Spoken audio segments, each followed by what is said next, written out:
In the pitch-black depths of the Pacific Ocean, nearly 5,000 meters below the surface, scientists have uncovered a creature that defies expectations, a tusked animal carrying something truly bizarre.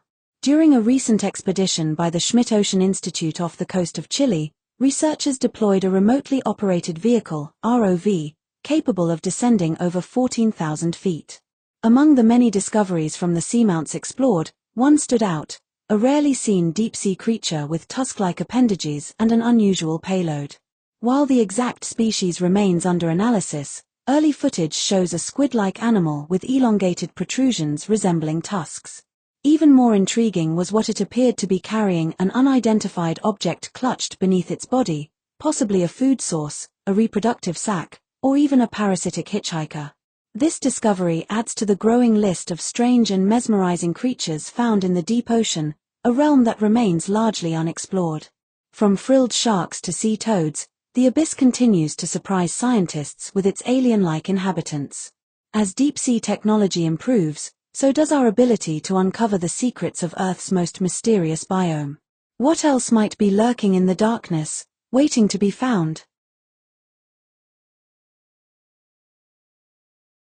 A fossil named Saltarella, dating back 540 million years, is challenging long-held assumptions about how early animals developed skeletons, and it's turning heads in the scientific community. Discovered in Canada and studied by researchers at Virginia Tech, Saltarella hails from the Cambrian period, a time when life on Earth underwent a dramatic transformation. This era, often called the Cambrian explosion, saw the rapid emergence of most major animal groups. But Saltarella stands out for its peculiar skeletal structure and mysterious origins. Unlike typical skeletons formed by organic frameworks or mineral bonding, Saltarella appears to have used a unique method to build its protective shell. Scientists believe it may have collected minerals from its environment and fused them together, an approach that could represent an entirely different evolutionary pathway. The fossil was sourced with permission from the traditional territory of the First Nation of Nho Nyack Dun, in collaboration with the Yukon Government Heritage. Its study not only sheds light on ancient biology but also highlights the importance of respectful scientific partnerships with indigenous communities. This discovery adds a new layer to our understanding of how skeletons evolved and suggests that early life was far more diverse and experimental than previously thought.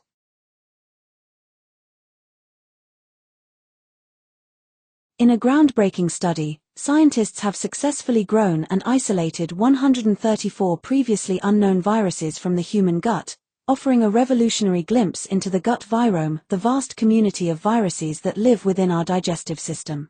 Led by researchers from Monash University and the Hudson Institute of Medical Research, the international team cultivated these viruses from 252 different gut microbes. Until now, most knowledge about gut viruses came from metagenomics, DNA sequencing directly from samples. This method provided clues but lacked experimental proof of how these viruses behave or interact with bacteria and human health. These newly activated viruses, known as bacteriophages, or phages, infect bacteria and could play a critical role in shaping the gut microbiome. Scientists believe they may influence chronic conditions such as inflammatory bowel disease, obesity, and even neurological disorders. By creating the first living model of the gut virome, researchers now have a powerful tool to study how these viruses impact our health and potentially how to harness them for therapeutic purposes. This could pave the way for virus-based treatments that target harmful bacteria without disturbing beneficial ones. As our understanding of the gut ecosystem deepens, this discovery marks a major step toward personalized medicine and microbiome-based therapies.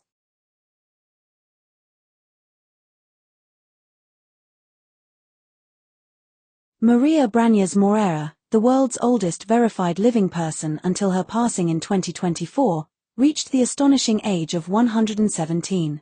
But what made her body defy time? Scientists believe they've uncovered some fascinating clues.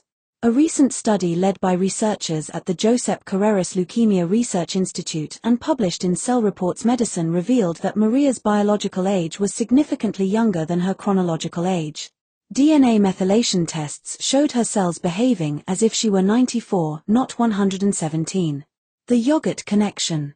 One of the most surprising findings was Maria's daily habit of eating yogurt. Her gut microbiome contained unusually high levels of bifidobacterium, a beneficial bacteria more commonly found in younger individuals. This may have contributed to her low inflammation markers and overall metabolic health. Genetic luck and cellular efficiency.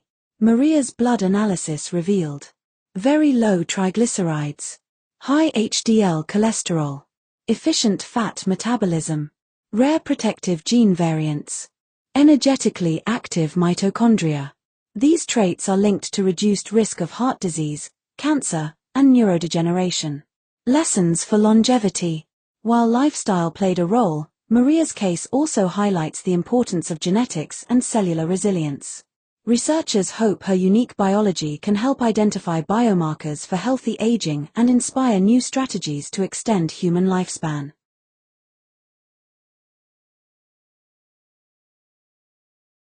In a stunning discovery high in the Andes Mountains, scientists have unearthed one of the world's oldest known dinosaurs, Huerocursor gigansis. This small, long-necked reptile lived approximately 230 million years ago during the late Triassic period, a time when dinosaurs were just beginning to emerge. The fossil was found at an altitude of 3,000 meters in La Rioja province, northwestern Argentina, by a team from CONICET, the country's national scientific research institute. Remarkably, the skeleton is nearly complete, including parts of the skull, a full vertebral column extending to the tail, and intact forelimbs and hindlimbs. Left-pointing magnifying glass. Why it matters. Huerocursor gigansis offers a rare glimpse into the early evolution of dinosaurs. Despite its modest size, about 2 meters long and weighing around 18 kilograms, it may hold clues to how sauropods, the giant long-necked dinosaurs, evolved their iconic body structure. Researchers believe this species represents a transitional form, bridging the gap between small bipedal ancestors and the massive quadrupeds that followed. The discovery not only enriches our understanding of dinosaur origins but also redefines the evolutionary timeline of sauropods. It suggests that the development of long necks began much earlier than previously thought.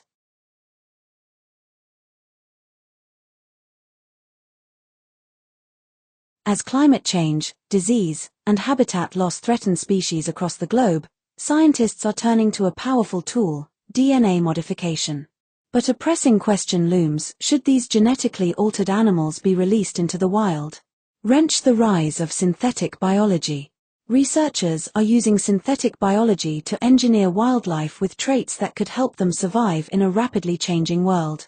Examples include frogs genetically modified to resist the deadly chytrid fungus, corals engineered to withstand rising ocean temperatures, trees designed to be more resilient to disease and drought. These interventions aim to preserve biodiversity and prevent extinctions. But they also raise ethical and ecological concerns. Scales. The debate. Supporters argue that gene editing could be a lifeline for endangered species. Critics warn of unintended consequences. Could modified animals disrupt ecosystems? Might they outcompete or interbreed with wild populations? What happens if the genetic changes spread uncontrollably? Dozens of conservation groups have called for a moratorium on releasing genetically modified organisms into nature until more research is done. Globe showing Europe-Africa a global decision. Later this year, international regulators and scientists will meet to discuss guidelines for synthetic biology in conservation. The outcome could shape the future of wildlife protection and redefine our relationship with nature.